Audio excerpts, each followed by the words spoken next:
एक ऐसी योजना बनाई, लेकिन रास्ते में इजरायलियों ने उन योजना को बिगाड़ दिया। 40 दिन का सफर 40 साल में बदल गया। और यही आज के मनुष्य के साथ ऐसा ही होता है कि परमेश्वर जो योजना आपके जीवन में बनाते हैं, हम अपनी कुड़कुड़ाहट, बड़बड़ाहट के कारण, अपनी नेगेटिव थॉट्स के कारण, अपने मुंह से गलत अंगीकार के कारण, अपने मुंह से गलत अंगीकार के कारण अपनी ही ब्लेसिंग को हम खो देते हैं, या फिर अपनी ब्लेसिंग का समय बढ़ा देते हैं। बोल हालेलुया। और शैतान इस बात को अच्छे से जानता है और वो आपकी ब्लेसिंग को रोक लेता है। बोलो आमीन। जो समझने की बात है, यहां पर ऐसे ही इजरायली लोगों ने, जब उनके ऊपर हारून को याजक ठहराया गया, जब इजरायली लोगों के ऊपर हारून को याजक ठहराया गया, जैसे बहुत सारे लोग अपने ऊपर, बच्चे, अगर टीचर, कोई टीचर होता है तो टीचर को एक्सेप्ट नहीं करते हैं, और अगर कोई क्लास में कोई टीचर कहीं छुट्टी पर चला जाए, कोई नया टीचर आए तो बच्चे उस नए टीचर को अच्छे से समझते नहीं हैं, उसको एक्सेप्ट नहीं करते हैं। ऐसे ही कलीसिया में भी, कि हमारे पास्टर, हमारे प्रॉफिट तो कोई और हैं, ये तो थोड़े दिन का मेहमान है, ये तो आया और चला जाएगा, है ना, उसको भी एक्सेप्ट नहीं करते हैं और ऐसे ही हारून को जब याजक बनाया गया तो बहुत सारे लोगों ने उसको एक्सेप्ट नहीं किया और उसके खिलाफ कुड़कड़ाते और बड़बड़ाते थे और बोलते थे, ये हमारे पर बेकार में लीडर ठहरा दिया गया है, क्या हारून ही हमारे लिए, जब देखो इसी का कहना मानना पड़ेगा, जब देखो इसी की आज्ञा में बना रहना पड़ेगा, इसके पूछे बिना हम कुछ काम नहीं कर सकते।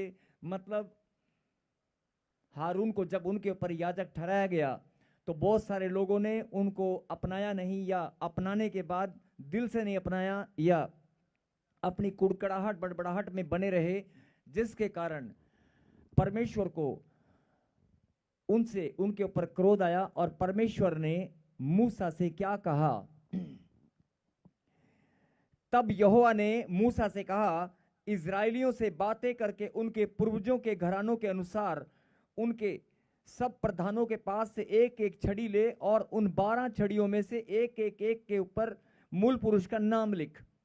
कि जितने भी इजरायली लोग हैं, जैसे कुणबे होते हैं ना, कुणबे घराने, कुणबे परिवार, ऐसे इजरायलियों के जितने भी मेन जो घराने थे, जैसे दादा, उसका परदादा, उसके परदादा, उसके परदादा, जो घराना था, कि इस परिवार के जो मेन जो इनके पूर्वजों के अनुसार अब जो इनके मूल पुरुष बचे हैं, इनके लीडर, उनमें से एक एक का नाम लिख। मेरी बात समझे? इजरायलियों में से उसने कहा कि जितने भी घराने हैं, उन घरानों में से एक एक मूल पुरुष, उनके ऊपर लीडर जो है उनको ठहरा दे, और उनके नाम की छड़ियां निकाल। लिखा, अलग अलग प्रधानों के अलग अलग पूर्वजों के हिसाब से 12 घरानों में से छड़ियां ली गई, और एक लेवी के घराने से भी ली गई। और परमेश्वर ने पहले से उसका नाम बता दिया कि लेवियों के घराने से जो तू लेकर आएगा छड़ी, उसके ऊपर क्या नाम होगा? हारून का नाम। लिखा, और लेवियों की छड़ी पर हारून का नाम लिख, क्योंकि परमेश्वर ने पहले से बता दिया था। हाँ जी, समझ में आ रहा है? जिनको समझ में आ रहा है कि हालेलुया। परमेश्वर ने अलग अलग घरानों से एक छड़ी को मंगाया, और उस छड़ी को मंगाकर मूसा को कहा कि लेवियों के घराने से जो छड़ी तू लेकर आएगा उसके ऊपर नाम लिखना हारून। क्यों? क्योंकि परमेश्वर ने हारून को पहले ही ठहरा दिया था। और उसके बाद क्या हुआ? 4 को पढ़ेंगे, 4 को। और उन छड़ियों को मिलाप वाले तंबू में साक्षी पत्र के आगे, जहां मैं तुम लोगों से मिला करता हूं, रख दे। बोलो हालेलुया। हालेलुया। और उन सारी छड़ियों को मिलाप वाले तंबू में साक्षी पत्र के आगे, जहां मैं तुम लोगों से मिला करता हूं, रख दे। मिलाप वाला तंबू कहां पर है मालूम है? क्या लिखा? जहां पर मैं तुमसे मिला करता हूं। जरा ध्यान से सुनना, मिलाप वाला तंबू। कलीसिया में जब, जैसे आप यहां पर बैठे हैं, मिलाप वाला तंबू कहां पर है? यस, यही मिलाप वाला तंबू है जहां पर परमेश्वर से आप मिलने आए हैं, हालेलुया, जहां परमेश्वर से आप मेल मिलाप करने आए हैं। ये परमेश्वर का मिलाप वाला तंबू है। बोलो आमीन। आमीन। और लिखा कलाम के अंदर, जहां मैं मेल मिलाप किया करता हूं, जहां मैं मेल मिलाप किया करता हूं। तो बड़ी गहरी बात है कि अगर आप मिलाप वाले तंबू में बैठे हैं, तो मिलाप वाले तंबू में परमेश्वर ने, मैं नहीं बोल रहा हूं, वचन में लिखा है, जहां मैं तुम लोगों से मिला करता हूं। परमेश्वर ने कहा जहां मैं तुम लोगों से मिला करता हूं, उसके सामने साक्षी पात्र पर ये छड़ियां रख देना। और उसके बाद वो रख कर चले गए। और उसके बाद क्या हुआ, पढ़ेंगे 5 को। और जिस पुरुष को मैं चुनूंगा उसकी छड़ी में कलियां फूट निकलेंगी, और इजरायली जो तुम पर बुड़बुड़ाते रहते हैं वह बुड़बुड़ाना मैं अपने ऊपर से दूर करूंगा। कहता है जितनी भी छड़ियां तुम वहां पर रखोगे, उनमें से एक को मैं चिन्ह बनाकर, ऐसा चिन्ह बनाकर दिखाऊंगा। मैं दिखाऊंगा कि जो लोग कुड़कुड़ाते और बड़बड़ाते हैं, मैं अपने ऊपर से दूर करूंगा, उसमें से कलियां फूट निकलेंगी। और आगे पढ़ेंगे 7 को, क्या हुआ 7। उन छड़ियों को मूसा ने साक्षी पत्र के तंबू में यहोवा के सामने रख दिया।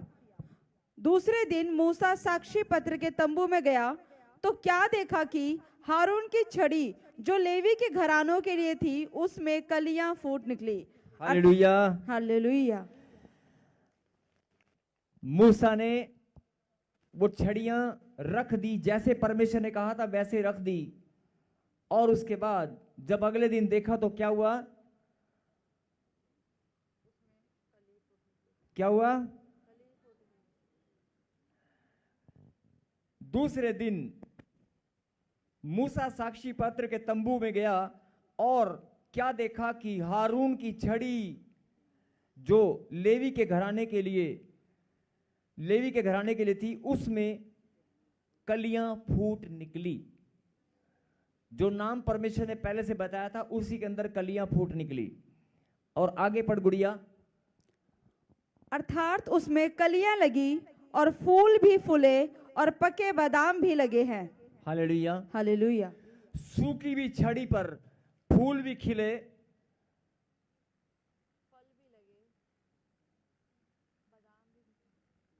फूल भी खिले, फल भी लगे और पके हुए बादाम भी लग गए। सूखी भी छड़ी पर, मतलब सूखा हुआ डंडा था एक, उस डंडे पर रातों रात, एक ही रात में ऐसा क्या चमत्कार हो गया कि बादाम लग गए, फूल भी लगे, फल भी लगे और बादाम भी पककर निकल आए। बात समझ में आ रही है? जब बहुत सारे लोगों ने हारून को एक्सेप्ट नहीं किया था, कुड़कुड़ाते बड़बड़ाते थे, तो परमेश्वर ने क्या कहा कि इन लोगों को एक काम कर, इनके घरानों में से एक एक छड़ी लेकर आ। उस छड़ी को, और लेवियों के घराने से जो छड़ी लेकर आएगा उसके ऊपर हारून का नाम लिख दे, बाकी सबके इनके प्रधानों के नाम लिख दे, और मैं इनको दिखाऊंगा, मैं दिखाऊंगा इनको, और ये लोग मानेंगे कि मेरा चुना हुआ कैसे अलग होता है। और जब साक्षी पत्र के मिलाप वाले तंबू के सामने साक्षी पत्र, उन छड़ियों को रखा गया, उसके बाद अगले दिन जब देखा गया तो किसकी छड़ी में कलियां फूट निकली? किसकी छड़ी में? किसकी छड़ी में? हारून की छड़ी में कलियां फूट निकली, फल भी लगे और पके हुए बादाम, मतलब फूल भी लगे, फलने भी लगे और बादाम निकल आए। बादाम, फ्रूट। एक दूसरे को हाथ मिलाओ, बोलो आशीष का समय, जागते रहो। आशीष का समय आ गया है, जागते रहो। चंगाई का समय आ चुका है, जागते रहो। बढ़ोतरी का टाइम आ चुका है, जागते रहो। बोलो आमीन। लेवियों के घराने में परमेश्वर ने हारून को चुना और पहले ही नाम बता दिया था, और हारून की छड़ी के ऊपर ही फूल भी लगे, फल भी लगे और बादाम भी पके हुए लगने लगे। अब कई लोग इस बात को सोचेंगे, नहीं नहीं ऐसे कैसे हो सकता है, एक ही रात में ऐसे कैसे हो सकता है? सूखी हुई डंडी पर पत्ते भी निकल आए, कलियां भी फूटी, फल भी लगा और फल पककर बादाम बन गया। और सब हैरान हो गए। और सब ने मान लिया कि वाकई ही परमेश्वर ने हारून को चुना है। बोलो आमीन। आज परमेश्वर यही बात आपको बताना चाहते हैं कि आप भी अपनी कुड़कुड़ाहट बड़बड़ाहट पर ध्यान दें, अपनी नेगेटिव थॉट्स पर ध्यान दें। अभी आपने अपने मुंह से कहा था मुझे बुलाने वाला परमेश्वर है, बोला था कि नहीं? मुझे यहां पर लाने वाला परमेश्वर है, बोला था कि नहीं? मैं अपनी मर्जी से नहीं आया हूं, मैं परमेश्वर की योजना का हिस्सा हूं, कहा था कि नहीं? अगर परमेश्वर ने चुना है, जैसे हारून को परमेश्वर ने चुना था, जैसे हारून को परमेश्वर ने चुना था, सूखी डंडी पर भी बादाम, पके हुए बादाम लगे कि नहीं लगे? अगर बांझपन का श्राप तेरा पीछा कर रहा है, अगर बेरोजगारी तेरे घर में घुस कर बैठी है, अगर कर्जे का श्राप पीढ़ी दर पीढ़ी तेरे घराने में है, तो मैं परमेश्वर यहोवा, मैं ही हूं जो तुझे आशीष दूंगा। मैंने ही तुझे योजना का हिस्सा बनाकर यहां बुलाया है। मैंने तुझे अपनी योजना का हिस्सा बुलाकर यहां बुलाया है। मैं अपनी महिमा तेरे जीवन से लेकर रहूंगा।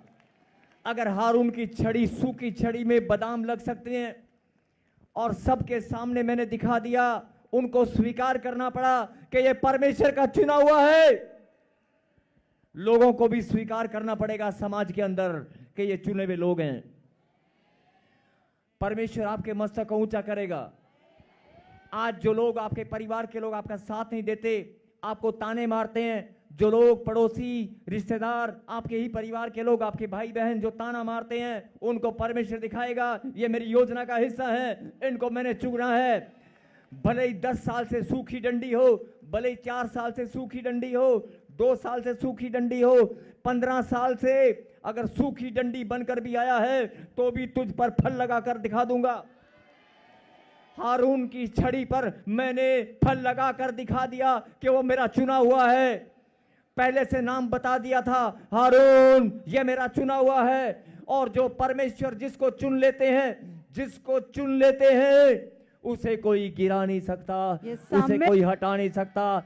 जो परमेश्वर का चुना हुआ है वो जहां खड़ा हो जाएगा, वहां आशीषों की लाइन लग जाएगी। आमीन। परमेश्वर के चुने हुए अलग होते हैं। मैं फिर बोल रहा हूं, लाखों की भीड़ में से तुझे चुना है। आपकी आत्मा अभी स्वीकार इस बात को करती है कि नहीं? आपके मुंह से आपने अंगीकार किया कि नहीं? अरे तुम परमेश्वर की योजना का हिस्सा हो कि नहीं? परमेश्वर ने तुम्हें चुना कि नहीं? अगर परमेश्वर ने चुना है तो बोलना बंद करो, मुझे आशीष कब मिलेगी, मेरा काम कब बनेगा, मेरा नंबर कब आएगा, बोलना बंद करो। बहुत बोल लिए, बहुत चिल्ला लिए, बहुत रो लिए। अगर आप परमेश्वर के द्वारा चुने गए हैं तो परमेश्वर ने तेरे जीवन में योजना को बनाकर रखा है। आमीन। अगर करना है तो प्रार्थना कर, अगर करना है तो प्रार्थना कर कि परमेश्वर मेरे जीवन में जो तेरी महान योजना है वो फलवंत होगी। उस योजना के अनुसार मेरे जीवन में फल लगेंगे। आमीन। उस योजना के अनुसार मेरे जीवन में फल लगेंगे। मैं भी पके बादाम की तरह फल मेरे जीवन में भी लगेंगे। आमीन। जो बांझपन का श्राप आपके अंदर घूम रहा है, जिसने आपके पेड़ को सुखा दिया है, जिसने शरीर को, आपके पेड़ को सुखा दिया है, अरे उस सूखे हुए पेड़ को अगर सूखी डंडी पर बादाम, सूखी छड़ी पर बादाम लग सकते हैं तो तेरे जीवन के पेड़ को भी परमेश्वर बांझपन के श्राप को हरियाली में बदल सकते हैं। अरे तेरा उजड़ा हुआ जीवन कर्जे में दबा पड़ा है, तेरे उजाड़ जीवन को परमेश्वर हरा भरा कर देंगे फिर से।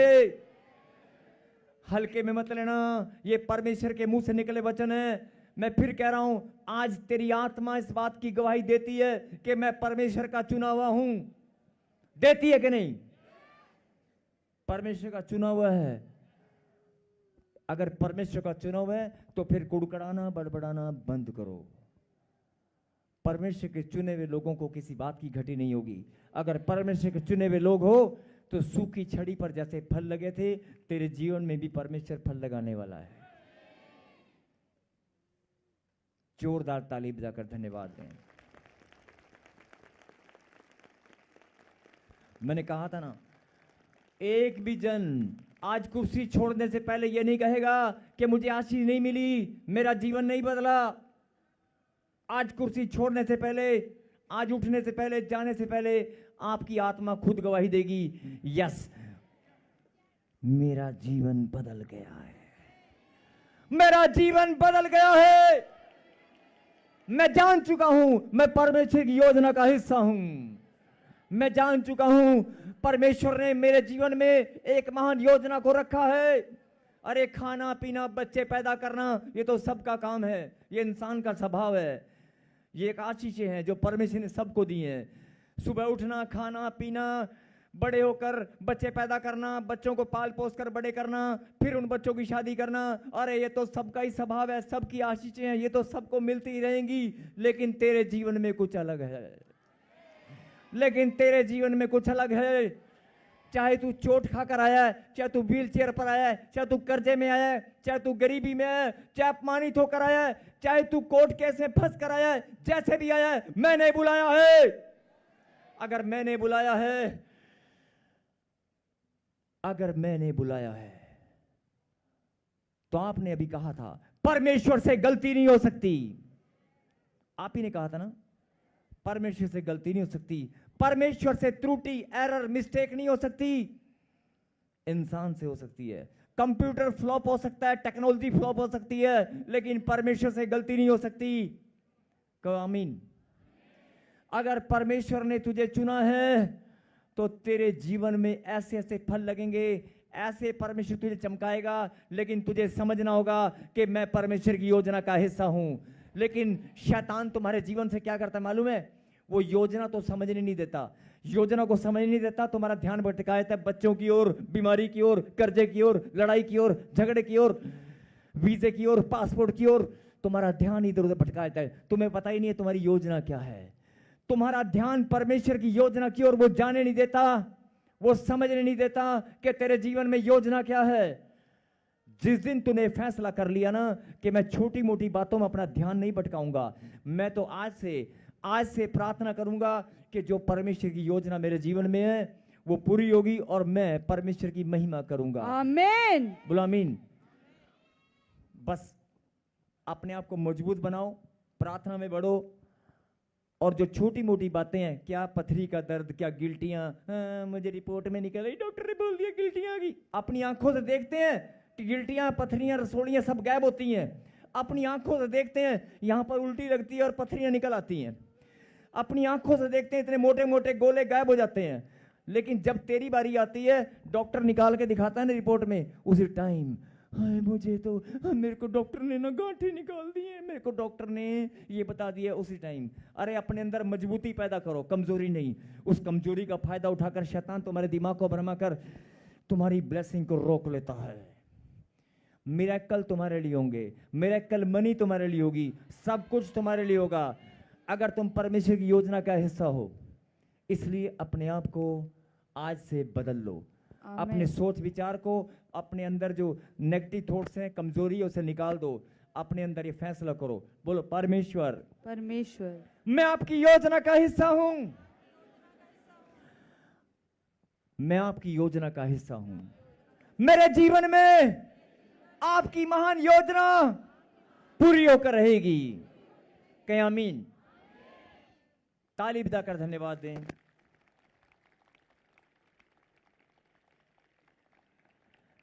हारून की छड़ी में, सूखी छड़ी में फल भी लगे, पहले फूल लगे, पहले कलियां फूटी, फिर फूल लगे, फिर फल लगे, और फल पक भी गए, बादाम बन गए एक ही रात में। क्योंकि परमेश्वर ने दिखाया ये मेरा चुना हुआ है। उसने कहा तू छड़ियां लेके आ, मैं इनको दिखाऊंगा कि मेरा चुने हुए कैसे होते हैं, मैं बताऊंगा। आपके लिए भी परमेश्वर खड़े हो जाएंगे, आपके लिए तो परमेश्वर पहले से ही खड़े हैं। वो बताना चाहते हैं मेरी बेटी तुझे मैंने चुना है। लेकिन मैं क्या करूं, जब आप घर जाते हो तो आप परमेश्वर मैं तेरी बेटी हूं, रोने लग जाते हैं। परमेश्वर कहता मैंने तो तुझे चुना है, मैं तो जानता हूं। लेकिन आप अपने हालात से, अपनी परिस्थिति से आप घुटने टिकाते हैं, आप रोते हैं। और रोना बंद करो, अपनी प्रॉब्लम का सामना करो। आपको पता होना चाहिए आप परमेश्वर के चुने हुए लोग हैं। और धन्यवाद करो ताली बजाकर। आज से अपनी प्रार्थनाओं को, अपनी घोषणाओं को चेंज करो। अपनी कमजोरी और नेगेटिविटी और रोना पीटना बंद करो। आप चुने हुए लोग हैं परमेश्वर के। आमीन। मैंने कहा ना, बांझपन का श्राप, बेरोजगारी का श्राप, जहां बेरोजगारी होती है ना, जहां बरकत नहीं होती, वहां सूखा, उस सूखेपन को, उस बेरोजगारी को, उस उजाड़पन को परमेश्वर हरियाली में बदल देगा। आमीन। जिनके पास संतान नहीं है, जिनके पास मकान नहीं है, जिनके पास संतान नहीं है, मकान नहीं है, उनके आंगन में फल भी लगेंगे।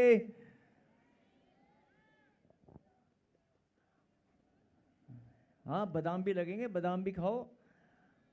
और बच्चे भी होंगे, उसी आंगन में बच्चे कूदने लगेंगे। बोलो आमीन।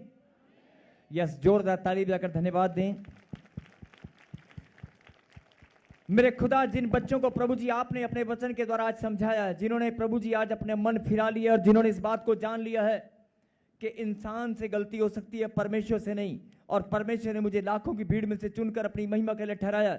मेरे खुदा, जिन्होंने इस बात को सुनकर इस बात पर विश्वास किया, ईमान रखा, उनके जीवन में प्रभु जी आप आश्चर्यक्रम होने दें।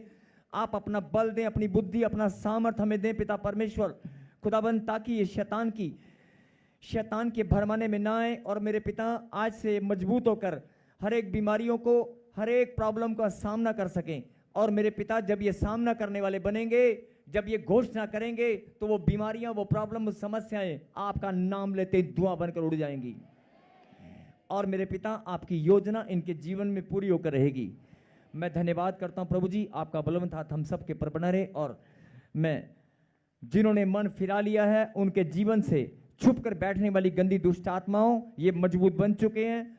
तुम हार चुकी हो। बीमारियां, पथरियां, रसोलियां, गिल्टियां, शुगर, टाइफाइड, काला पीलिया, जादू टोना, सब बाहर आ जाओ। मुंह खोलो, चिल्लाओ और दौड़ दौड़ कर आगे आओ।